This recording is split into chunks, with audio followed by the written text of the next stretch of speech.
Welcome back to our YouTube channel, where we dive deep into the lives of some of Hollywood's most iconic stars.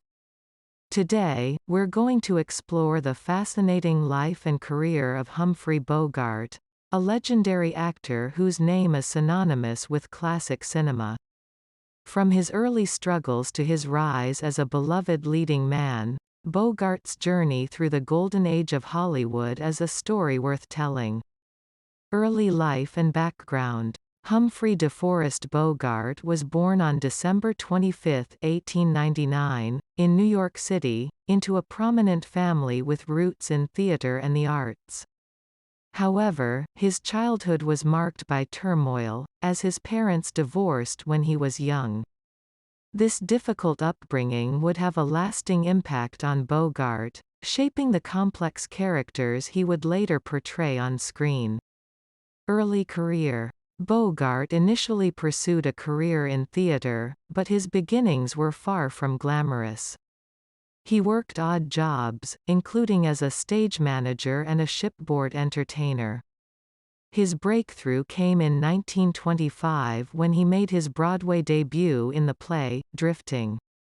Although he received praise for his performance, it wasn't until the late 1920s that he began to establish himself as a stage actor of note.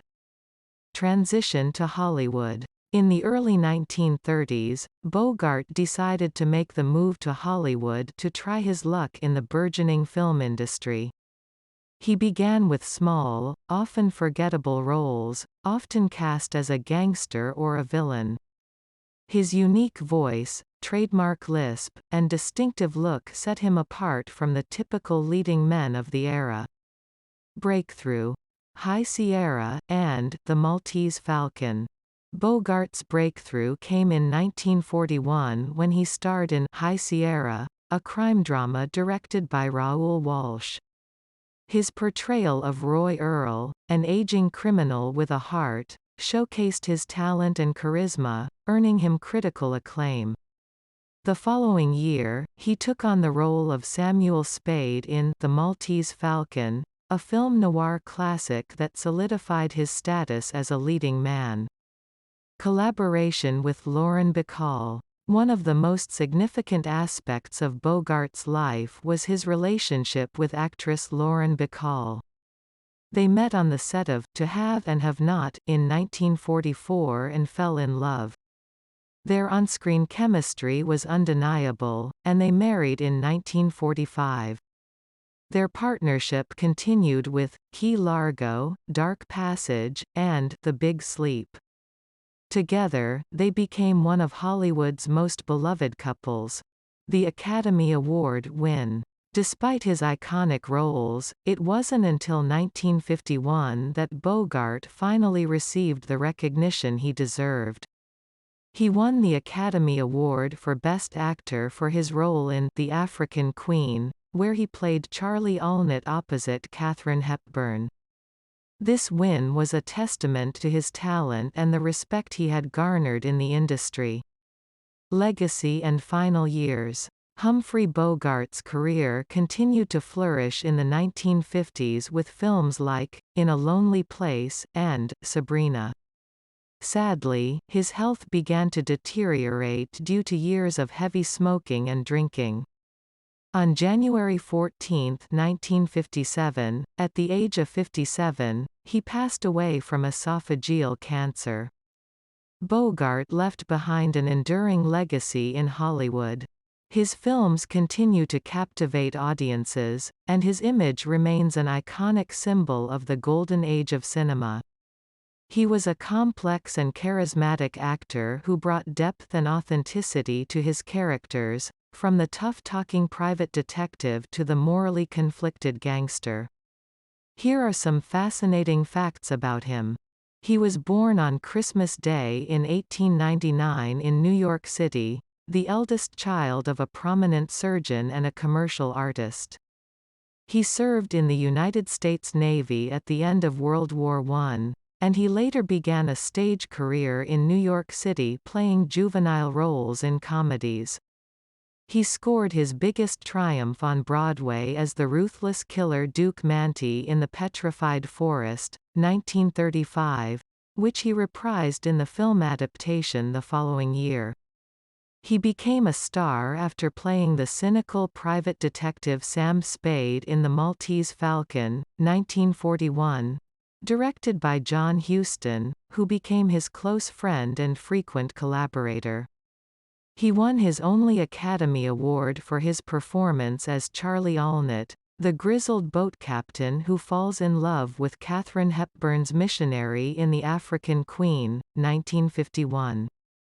He met his fourth and final wife, Lauren Bacall, on the set of To Have and Have Not, 1944, when he was 44 and she was 19.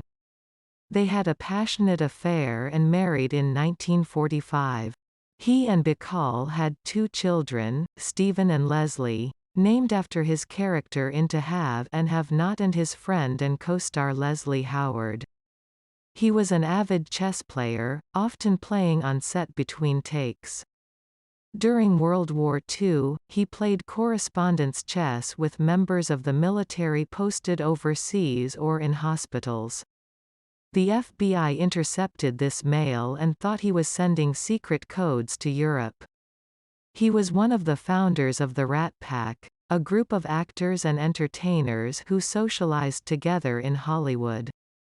The original members included Frank Sinatra, Dean Martin, Sammy Davis Jr., Peter Lawford, and Joey Bishop. He was a liberal Democrat and an outspoken critic of McCarthyism. He and Bacall joined a group of Hollywood celebrities who flew to Washington, D.C., in 1947 to protest the House Un-American Activities Committee's investigation of alleged communists in the film industry.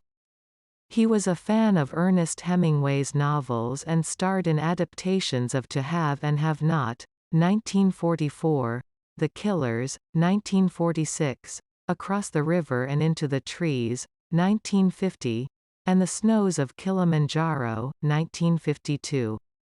He owned a 54-foot sailboat named Santana, which he bought from fellow actor Dick Powell. He loved sailing and once said, "An actor needs something to stabilize his personality, something to nail down what he really is, not what he is currently pretending to be." He suffered from esophageal cancer, which was diagnosed too late for effective treatment. He died on January 14, 1957, at his home in Holmby Hills, California.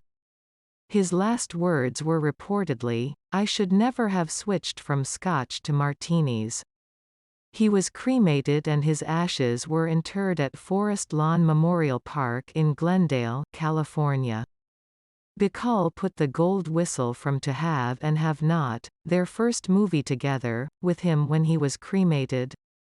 In 1999, the American Film Institute named him the greatest male star of all time. Conclusion. Humphrey Bogart's life and career are a testament to perseverance, talent, and the enduring power of classic cinema. His journey from a troubled childhood to Hollywood royalty is a story that continues to inspire and captivate audiences around the world. Dear viewers, we have tried our best to provide you an informative video. Please comment that how did you find this video because your opinion and comments are very important to us. If you like the video, please like and subscribe our channel so that you may be updated for our every informative video. Take care of your good self.